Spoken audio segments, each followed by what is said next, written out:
Hello les amis, j'espère que vous allez bien et je suis heureuse de vous retrouver pour cette nouvelle vidéo. Aujourd'hui j'avais envie d'aborder un thème particulier. En fait, j'avais envie de vous parler de ces livres que j'ai tellement envie de relire. Et j'ai vraiment fait une liste d'abord en me disant lesquels voudrais-je relire. Et ensuite je me suis dit que j'allais vous en mettre 10. Donc ça a été plus dur de trier, de me dire oui mais lesquels me font absolument envie. Et j'y suis quand même arrivée. Bon, au final, il y en a 11. Vous découvrirez pourquoi, parce qu'il y a, on va dire, il y a un lien entre cette 11e saga qui s'est rajoutée. Donc oui, en fait, vous pourrez avoir autant des sagas que des one-shots. Mais sachez qu'ils me font tous vraiment envie et que j'avais envie de vous en parler. Et n'hésitez pas à me dire en commentaire si vous aussi vous êtes comme ça, parce que moi, personnellement, certains de ces livres, quand je passe devant, je les regarde et je me dis, mais toi, j'aimerais vraiment te relire quoi en fait, te redécouvrir et puis voir si à l'heure actuelle j'ai toujours le même avis sur toi ou si ça a totalement changé. Mais vraiment je suis curieuse et vraiment alors je me dis avec déjà tout ce que j'ai là derrière à découvrir, si en plus je dois relire tout ce que je me suis mis sur dans cette liste, eh bien disons qu'il me faudrait des journées planques que 24 heures pour arriver au bout. Et des fois c'est bien dommage parce que je me dis si j'avais vraiment plus de temps. Mais je vous dis pas toutes les relectures que je me ferais parce que vraiment dans mes bibliothèques il y a des livres, c'était des pépites en tout cas pour moi. Et j'ai envie de m'y replonger, de retourner dans cette ambiance, dans ces livres que j'adorais. Et du coup ben voilà, je ne fais pas attendre plus longtemps, je vais vous présenter les 10 livres qui me font, que j'aimerais vraiment relire si j'avais plus de temps. Je commence avec une saga qui a bercé mon adolescence et que j'ai lu et relu. Et que là, pareil, si je pouvais la relire à l'heure actuelle, je me jetterais dessus. Il s'agit de Maximum Ride. Donc c'est le premier tome, Opération Angel, de James Patterson, aux éditions Le Livre de Poche Jeunesse. Voilà, là j'ai le premier tome. Il est magnifique. Et c'est une trilogie, voilà. Je crois qu'à l'heure actuelle, elle n'est plus éditée en papier, mais vous pouvez encore la trouver en numérique, voilà, au cas où. Moi, je les ai en papier, mais je les garde précieusement parce que pour moi, c'est des petits bijoux. Je les ai lus et relus parce que, vous voyez, je sais pas si vous voyez l'état du livre, mais vraiment, on voit que c'est un livre qui a été manipulé, surtout qu'à l'époque, je faisais moins attention à mes livres, mais c'est un livre qui a été manipulé, qui a été lu et relu, et là que j'aimerais relire. Donc, pour vous faire un bref résumé, en fait, Maximum Ride, qu'est-ce que c'est? En fait, on est sur une histoire où c'est qu'on suit Max, c'est une mutante. Elle a des ailes d'oiseau. Et on va dire qu'il y a plusieurs mutants qui sont comme elle. Ils étaient dans un laboratoire et un des scientifiques a eu pitié, on va dire, et les a laissés s'échapper. Depuis, ils vivent dans une petite cabane qui est dans un coin reculé, je crois, vers une montagne, il me semble. Et ils vivent de manière paisible tous ensemble. Et Max est la plus âgée, donc c'est un peu le chef de famille. C'est jusqu'au jour où en fait il y a des éraseurs qui vont débarquer. Donc les éraseurs c'était un autre type de mutant qui était fabriqué dans ce laboratoire. Des êtres mi-humains mi-loups. Ils vont s'attaquer à Max et à sa famille et ils vont enlever Angel. Angel c'est là vraiment la plus petite. Et Max elle ne va pas laisser les choses se faire comme ça donc elle va tout mettre en œuvre pour retrouver Angel. Voilà. Donc vraiment moi c'était un livre que j'ai beaucoup aimé. C'est de jeunesse, je dirais. En tout cas, ce que je m'en souviens, mais moi je l'ai lu très jeune, alors je dirais voilà que c'est jeunesse. Mais il faudrait que je le relise vraiment pour me dire si oui, en effet, là je le classerais plus jeunesse ou young adulte. Euh, et c'est vraiment une saga que j'ai adorée, il y a beaucoup de rebondissements, j'adorais ce côté mutant, tout ce qui nous était proposé, le fait de savoir plus sur Max, ses origines, les autres mutants contre qui ils doivent se battre et tout ce qu'on faisait dans ces fameux laboratoires. Tout ça, ça m'intriguait. Et les aventures de Max, vraiment, je me suis pas ennuyée un seul instant. En tout cas, chacun des tomes m'a plu. Et voilà, c'est une saga un peu, j'ai envie de dire, nostalgique en fait. Parce que je l'ai lu et relu, ça. Et je l'ai toujours en tête malgré tout. Je me rappelle de certains points clés. Et là, j'aimerais vraiment m'y remettre parce que je sais que je vais repasser encore un bon moment de lecture parce que je sais que je les ai relus en étant que j'ai adulte et c'était toujours passé. Donc là, je sais que c'est une valeur sûre et chaque fois que je me replonge dedans, c'est pour passer un bon moment, pour m'évader dans cet univers que j'ai vraiment adoré depuis tout jeune. Donc là, on est sur des livres qui font... Alors, Le premier tome il faisait 500 pages, je crois que le deuxième tome aussi, et le troisième tome il est peut-être un peu plus grand, mais j'ai le grand format, donc ça peut varier.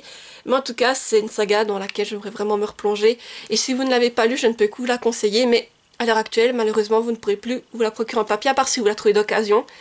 Mais si vous la voyez un jour, foncez, elle vaut vraiment le détour. J'aimerais également me relancer dans la saga humaine de Rebecca Meisel aux éditions L'Œil de Poche. Je vous la mets ici car elle est dans ma bibliothèque livre et je ne voulais pas la retourner. Mais c'est une duologie.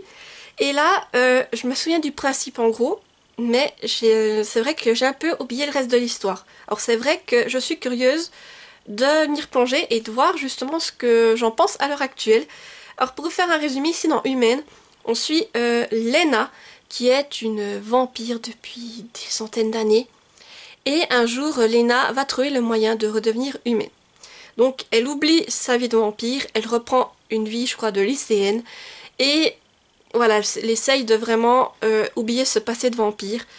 Sauf que malheureusement, Lena c'est un vampire assez puissant et son clan de vampires qu'elle dirigeait n'est pas vraiment d'accord de laisser partir sa souveraine. Donc voilà, on va suivre les aventures de Lena. Et c'est vrai que ce principe du vampire qui redevient humain, c'est quelque chose que j'ai beaucoup aimé à l'époque. Et là que je suis curieuse de redécouvrir et j'aimerais bien me relire ces deux tomes et voir justement ce que j'en pense à l'heure actuelle. Mais vraiment, je suis curieuse en fait de me replonger dedans et de retrouver cette histoire. Surtout que pour celle-ci, j'ai juste encore quelques souvenirs, mais plus beaucoup. Et je me dis que ce serait vraiment de nouveau que ce serait une redécouverte en fait de cette duologie. Et ça me ferait vraiment plaisir de me relancer dedans. Un autre livre que j'ai vraiment très envie de relire, il s'agit de Les âmes vagabondes de Stéphanie Meyer aux éditions Le Livre de Poche. Donc celui-là je l'avais lu à l'époque et je sais que je l'avais adoré, que ça a été un gros waouh. Et c'est écrit par l'autrice de Twilight. Mais si je devais mettre les deux livres l'un à côté de l'autre, je pense que j'ai presque préféré Les âmes vagabondes. En tout cas, j'en ai un meilleur souvenir presque Twilight. Donc pour faire un bref résumé, en fait, la Terre est en train de se faire envahir par des aliens. Sauf que, en fait, ils prennent possession des humains. Et là, on va suivre Mélanie qui va se faire attraper. Et on va donc lui insérer un de ces aliens à l'intérieur. Donc en fait, ils sont sa forme de dame. Donc on incise au niveau de la nuque et on vous les insère dans l'incision. Et ensuite, ils prennent possession de vous. Donc là, pour Mélanie, on lui réserve une âme particulière, une âme ancienne, vraiment importante, qui se nomme Vagabonde. Et Vagabonde, en fait, elle a un but. Une fois qu'elle est dans Mélanie, elle doit découvrir, en fait, où se trouve le campement rebelle. Bien entendu, Mélanie est toujours consciente, même si elle ne contrôle plus son corps, et elle ne va pas lui donner accès à ces informations. Donc on va avoir une lutte qui va se faire entre Vagabonde et Mélanie. Et ensuite, disons que Vagabonde va petit à petit aussi découvrir le monde des humains et sa vision va peut-être changer du tout au tout. Voilà pour le résumé. Pourquoi est-ce qu'il me fait envie? Alors ça fait déjà un moment que je me dis j'aimerais bien le relire. Et là, j'ai vu plusieurs chaînes YouTube qui en parlaient, soit qui le relisaient ou qui le découvraient. Et moi j'étais comme une folle à me dire mais purée, mais faut que j'y aille. Faut que j'y aille, parce que franchement ça me fait très envie. Et je sais que je vais passer un excellent moment, je sais que j'avais adoré cette lecture. Et voilà, en plus là c'est qu'un livre, c'est pas une saga que je me dis à relire, donc ça peut être vite glissé par-ci par-là. Alors je me dis que peut-être dans un des prochains challenges, il pourrait bien y avoir une relecture de Nos âmes vagabondes, ouais des âmes vagabondes, parce que vraiment j'avais adoré ce livre et j'ai envie de le redécouvrir et de me replonger dans cet univers, dans cette histoire. Et voilà, vraiment ça me fait très envie. Un autre livre qui me fait très envie, il s'agit de Complètement cramé de Gilles Le Gardinier aux éditions Pocket. Donc je vous le mets également ici car je l'ai dans la petite bibliothèque des poches. Et là, en fait, ce qui m'a vraiment donné envie de redécouvrir ce livre, en fait, c'est que j'ai vu le film il y a peu de temps avec Chérie. Le film a été un gros coup de cœur. Et après cela, je me suis dit oui, j'ai vraiment envie de redécouvrir le livre. Et là, pareil, comme c'est un one-shot, je me dis je pourrais me le glisser dans un challenge ou par-ci par-là pour le redécouvrir. Donc là, en fait, dans cette histoire, on suit Andrew Blake, qui est vraiment lassé du monde dans lequel il vit. Il a envie de retrouver son passé. Donc il va partir en France, là où il a rencontré sa femme. Il va arriver sur le domaine de Beauvilliers, où personne ne sait qui il est réellement, et le but c'est d'essayer de marcher dans les traces de son passé. Donc pour pouvoir rester sur le domaine, en fait, il va se faire passer pour un majordome. Il va être donc embauché sur le domaine et il va découvrir les dames qui sont sur les lieux, donc la patronne, la comment c'est, la cuisinière et la petite femme de ménage. Voilà, elles ont toutes des caractères bien particuliers, des soucis également. Et on a également Philippe qui est le régisseur, qui fait un peu ours bourru, il me semble. Et voilà, Andrew va donc rencontrer tout ce petit monde et les côtoyer. Et en tout cas, c'est une très belle histoire. Et j'aimerais vraiment me replonger dedans parce que je sais que je vais passer un bon moment, que c'est vraiment une histoire qui est très humaine, très... Je sais pas, que ça va me permettre vraiment de passer un agréable moment. Et j'ai envie de retrouver la plume de Gilles Le Gardinier et peut-être même de me relancer dans d'autres de ses livres. J'en ai plusieurs et voilà, peut-être que de me relancer dans Complètement Cramé. Après, j'ai envie d'enchaîner avec les autres que j'ai et de les relire à leur tour. Une autre saga que j'adorerais relire, il s'agit de Chocolat et Vanilla. Donc c'est de Moyoko Hano aux éditions Kurokawa, je vous les mets également ici. Donc là c'est une série de mangas, il y a 8 tomes en tout, et j'y suis très attachée déjà à l'époque parce que je regardais l'animé sur Canal J et j'adorais, j'étais fan de l'animé. Et également car je pense qu'il y a un attachement particulier avec cette saga de manga, car c'est le premier manga que j'ai lu. Quand je me suis vraiment lancée dans les mangas, j'ai commencé avec une saga pour moi qui était chouchou, et j'ai commencé avec les chocolats et vanilla avant d'enchaîner avec d'autres séries de mangas. Donc c'est pour ça que je pense qu'elle a un attachement particulier pour moi et que j'ai envie de m'y replonger, surtout qu'en 8 tomes, je me dis c'est assez vite lu. Donc pour juste vous en dire quelques mots, on suit Chocolat et Vanilla, ce sont deux jeunes sorcières qui vont être envoyées dans le monde des humains. Elles sont toutes les deux prétendantes au trône, donc l'une d'entre elles pourrait devenir la future reine. Et dans le monde des humains, leur but en fait c'est de récolter des cœurs, et celle qui en obtiendra le plus deviendra reine. Donc elles vont devoir, on va dire, susciter des sentiments chez les humains pour pouvoir leur voler leur cœur. Voilà, donc là c'était vraiment une série que j'avais adorée, qui est vraiment chouchou, que j'adore, qui est toute doudou, toute mignonne, j'adore les dessins.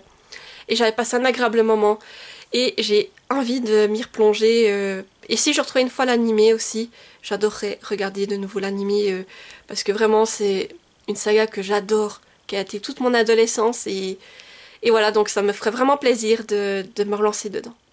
Et là on arrive sur une grosse saga, mais qui me fait très très très envie. Elle était très connue à l'époque, là on en entend moins parler, mais mon attachement reste quand même intact vis-à-vis de cette saga. C'était une grosse découverte à l'époque pour moi.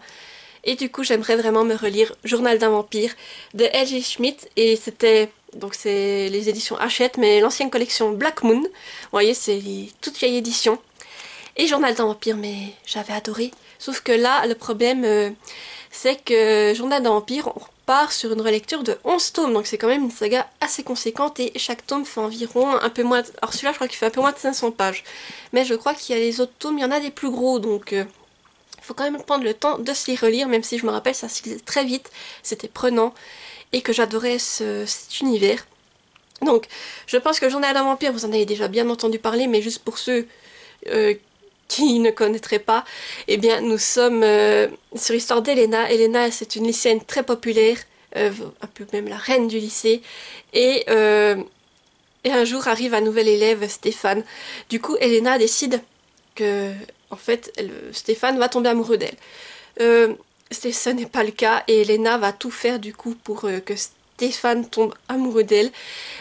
Sauf qu'en faisant cela, elle ne sait pas dans quoi elle met les pieds. Alors voilà pour le résumé. Après, j'aimerais pas vous en dire trop parce que je pense que le reste faut le découvrir. Et effectivement, c'était une histoire que j'ai adorée. Donc, je me souviens que dans les premiers tomes, Elena était un peu... n'était pas le personnage le plus agréable du monde. Effectivement, elle était assez hautaine, on va dire, c'était madame un peu, voilà, elle savait qu'elle était populaire, et quand elle voulait quelque chose, madame, il fallait qu'elle l'ait, donc c'est vrai qu'elle n'avait pas le caractère des plus agréables, mais après elle évolue heureusement, parce que faire 11 tomes avec un personnage comme ça aurait pas été des plus sympathiques. Mais moi je me rappelle, c'était très bien passé, et justement j'aimerais beaucoup me relire cette saga, pour ensuite découvrir l'adaptation en série, et voir qu'est-ce qui est différent entre le livre et la série. Et là, je me dis, alors pour lire les 11 tomes, il faudrait que je fasse comme j'ai fait cette année à Kakotar. Dans mes objectifs, je sais pas, de 2026, me dire, cette année, tu relis Journal d'un vampire, et là, je me les mets les 11 sur l'année, et je les lis à la suite. Ce serait une idée, et franchement, ça me ferait plaisir de me replonger dedans, surtout que c'est aussi des livres, on va dire celui-ci, je sais pas si vous voyez, mais c'est un livre qui a vécu. Parce qu'à l'époque, celui-ci, je sais plus combien il y avait de tomes qui étaient sortis quand je les ai commencés, je les lisais, et quand j'avais fini, je relisais droit, ou bien quand j'arrive au dernier tome, je recommençais le premier, donc je les ai lus un nombre incalculable de fois, en tout cas les premiers tomes. Et ensuite, comme les suites ont commencé à sortir, eh bien je lisais les suites, mais c'est vrai que c'est un livre que j'ai beaucoup lu à l'époque, et que là, ça fait un moment que je n'ai plus lu, justement, ou plutôt relu, et j'aimerais vraiment me remettre dedans et redécouvrir tout l'univers. Là, on arrive sur le livre, plutôt la saga, qui est liée. Parce que si je relis Journal d'un vampire, eh bien, effectivement, une fois que j'aurai terminé Journal d'un vampire, j'aimerais enchaîner avec Journal de Stéphane. Donc, c'est aussi de H.G. Schmidt, mais en collaboration avec J. Pleck et K. Williamson. Et moi, j'avais les éditions de Noyelles ou François Loisir, je sais plus, mais moi, j'avais ces éditions-là. Et là, donc, effectivement, on est sur l'histoire de Stéphane, du moment dans son passé, en fait. On va découvrir comment est-ce qu'il devient un vampire, et ensuite tout ce qui s'est passé avant sa rencontre avec Hélène.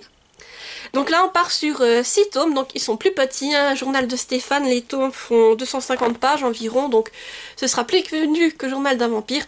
Mais effectivement, si je relis Journal d'un vampire, ce qui est logique après, c'est justement de relire les Journal de Stéphane également. Et voilà, donc je me dis que si je lis les 11 tomes de Journal d'un vampire, eh bien j'enchaînerai directement avec ceci. C'est pour ça que je vous dis que d'un certain côté, ils sont liés. Et je me rappelle que j'avais beaucoup aimé découvrir l'histoire de Stéphane, surtout que là on est un peu plus dans de l'historique, donc c'était vraiment très intéressant. J'aimerais également beaucoup relire Alchimie de Bess Fantaskey aux éditions Le Livre de Poche. Je vous le mets également ici car il est dans ma petite bibliothèque de poche. Ils sont presque tous dans ma bibliothèque de poche. Mais voilà, c'est un livre qui me fait très envie. Je sais quand je l'avais découvert, j'avais été très intriguée. Car en fait, ici, c'est un livre qui part de Mr. Jekyll et Mr. Hyde, en fait, une espèce de réécriture. Ça m'avait beaucoup intriguée à l'époque, et là, je me dis que j'aimerais vraiment me replonger dedans. Alors, c'est vrai que j'ai plus beaucoup de souvenirs, donc je vais directement vous lire le résumé, ce sera plus simple. Tout ce que je sais, c'est qu'il y avait un lien avec Jekyll et Hyde, et que j'avais beaucoup aimé. Donc voilà, c'est tout ce que je me rappelle, et je sais que ça m'intéresse, et que j'aimerais vraiment m'y replonger. Donc voilà le résumé. Depuis l'entrée de Tristan Hyde dans le même collège que Jekyll, en Pennsylvanie, leurs noms de famille font l'objet de toutes les plaisanteries. En effet, ils rappellent vaguement quelqu'un, et tous deux ont de bonnes raisons de ne pas rire de ces moqueries. Le père de Gill a toujours cru que sa famille était liée au docteur Henry Jekyll, ce scientifique qui a créé son alter ego maléfique. D'ailleurs, il affirme que la boîte fermée à double tour dans son bureau contient le détail de cette expérience diabolique. Quant à Tristan, ses liens avec l'histoire de Monsieur Hyde sont encore plus proches et plus dévastateurs. Gill sait qu'elle ne doit pas ouvrir cette boîte, mais quand son père est assassiné et qu'elle découvre que le compte en banque qui devait payer ses études a été vidé, elle n'hésite plus. Si elle parvient à recréer l'élixir du Dr Jekyll, elle obtiendra sans doute la bourse qui lui permettra d'entrer dans un des meilleurs programmes de chimie des États-Unis. Tristan accepte de l'aider, espérant sauver sa raison et peut-être même sa vie. Si l'on en croit la légende familiale, il est le descendant direct du monstre, ce qui le condamne à perpétuer la violence et le chaos autour de lui. Pourront-ils échapper au destin et éviter que l'amour qui les étreint peu à peu ne conduise à leur propre destruction? Voilà, donc effectivement, rien que de relire le résumé, ça me fait très envie. Et je suis vraiment très curieuse de redécouvrir cette histoire, surtout que là, je n'ai plus trop de souvenirs. Et ce sera vraiment une redécouverte pour ma part. Mais ça m'attire surtout que c'est quelque chose dont on entend peu parler, donc le cas Jekyll et Hyde. Donc là, cette réécriture, c'est quelque chose qui me tente beaucoup et vraiment... où c'est que j'ai envie de redécouvrir c'est un one shot en plus, donc vraiment de redécouvrir ce livre et de voir si j'adhère toujours autant à cette histoire, parce que je sais que la première fois, je l'avais dévoré. Alors À voir si ça prendra à nouveau. Une autre saga qui me fait très envie et que j'aimerais vraiment relire, en tout cas la trilogie de Babs, il s'agit de L'épreuve, le premier tome, Le labyrinthe de James Dashner aux éditions, donc là c'était les éditions France Loisirs que j'avais. Là, je vous montre la couverture. Et effectivement j'aimerais beaucoup relire la trilogie de Babs parce que il y a quelque temps on a regardé de nouveau le premier film. J'ai adoré le film, je me suis dit mais il faut que je relise ce livre. En tout cas cette trilogie parce que je sais que j'avais adoré et j'ai envie de me replonger dedans parce que vraiment c'était un livre que j'ai bouffé à l'époque et vraiment que j'ai relu aussi. Ce livre il a vécu, hein. Il a été lu un nombre incalculable de fois et j'aimerais vraiment, là en me disant on va se refaire les films, ben j'aimerais aussi me relire les livres pour l'occasion.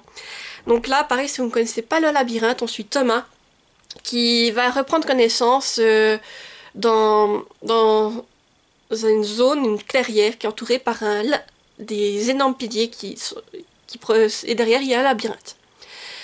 Thomas apprend qu'en fait ils sont bloqués à l'intérieur de ce bloc, comme il l'appelle, et que en fait des jeunes vont courir pendant la journée dans le labyrinthe pour essayer de trouver une sortie. Et dans le labyrinthe bien entendu il y a des choses pas très joyeuses qui les attendent. Donc Thomas, il a plus de souvenirs de son passé et on va dire que sa venue pourrait tout changer là au milieu. Voilà donc pour moi le labyrinthe c'est quelque chose, c'est des livres et les films aussi bien je les ai adorés et du coup j'aimerais vraiment me relancer dans la trilogie parce qu'après vous avez la trilogie de base, hein. Il y a eu les préquels sur le labyrinthe et après il y a eu des hors-séries, il y a eu Les Survivants que je n'ai pas lu, qu'il faudrait que je lise. Ce serait peut-être aussi l'occasion de tout relire pour le cas, du coup je me dis. Et après, il y a eu aussi un livre sur Newt, et je crois que c'était tout niveau hors-série. Alors moi, j'aimerais relire la trilogie de base, alors après, à voir si je rajoute les préquels et les survivants, comme ça, une fois, j'ai lu toute la saga en entier. Mais en tout cas, c'est la trilogie de base qui m'intéresse le plus, car j'avais lu la trilogie, en tout cas, et les préquels, mais la trilogie reste, je trouve, le plus intéressant, et surtout, ce qui est lié avec les films. Donc là, vraiment, c'est ça qui m'intéresse le plus à l'heure actuelle de me relire la trilogie. Et je sais que je vais repasser un très bon moment, en tout cas j'ai toujours adoré cette saga, ça... Pareil, elle a bercé mon adolescence et je sais que je l'avais dévorée un nombre incalculable de fois. J'aimerais également relire Poison, Charme et Beauté de Sarah Pinborough aux éditions Milady. Alors voilà, c'est un livre qui est juste magnifique. Il y a j'espère que vous n'aurez pas trop de reflets. C'était une intégrale hein, parce que chaque tome oui, c'est une trilogie hein, de base. Et là, j'avais l'intégrale avec les 3 tomes. Et là, juste pour vous dire, en fait, c'est une réécriture de différents contes de fées, mais on va dire qu'ils de manière plus osée, et où les princesses ne se laissent pas forcément faire. Et je l'avais lu à l'époque, je sais que j'avais beaucoup aimé, que j'avais même bien rigolé avec certaines réécritures. Et là, j'aurais envie de me les relire justement pour voir ce que j'en penserai à l'heure actuelle. Surtout que c'est un magnifique objet livre et ça fait une éternité que je l'ai lu, donc j'ai plus trop de souvenirs ou juste quelques points clés. Donc j'aimerais vraiment voir si à l'heure actuelle ça passera encore et quel avis j'aurais dessus. Mais ça me fait très envie et c'était, comme je vous dis, c'est un superbe objet livre. Alors je sais qu'il y avait Cendrillon, là vous voyez, vous avez la chaussure de Cendrillon. Je crois qu'il y a aussi sur Blanche-Neige et vous aviez des illustrations comme ça. C'était un objet livre qui est vraiment très très beau. En tout il fait plus de 500 pages pour les 3 livres. Hein. Donc vous voyez, donc je me dis ça devrait être lu assez vite aussi. Donc pourquoi pas, un de ces 4, me le remettre dans une pile à lire pour pouvoir redécouvrir ces contes, on va dire, de manière plus osée et où les princesses sont vraiment des caractères bien trempés.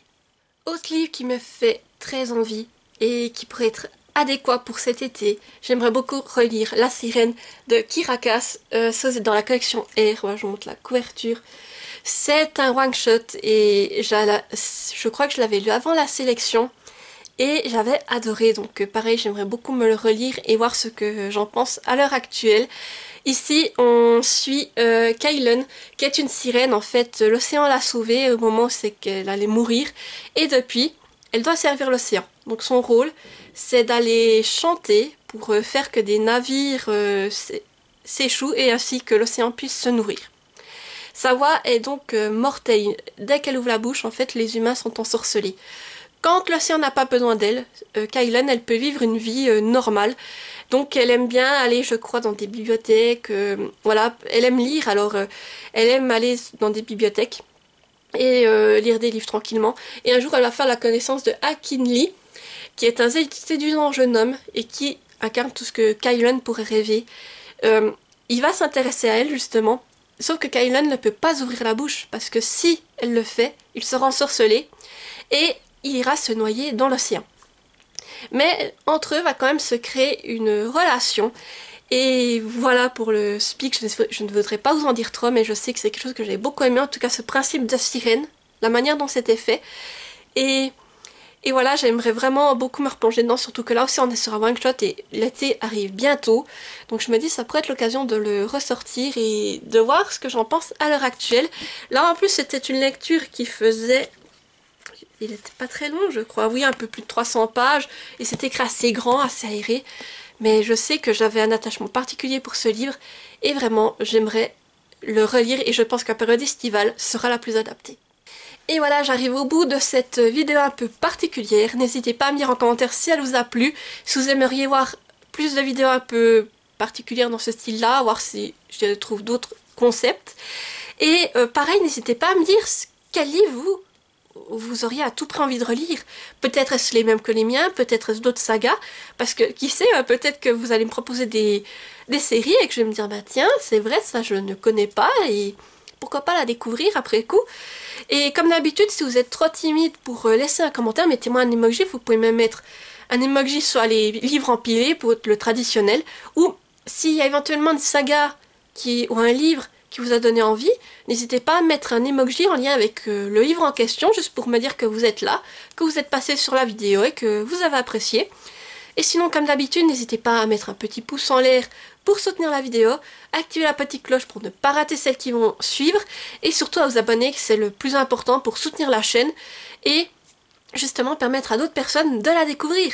Sur ce, je vous dis à tout bientôt pour une prochaine vidéo, et portez-vous bien. Bye bye!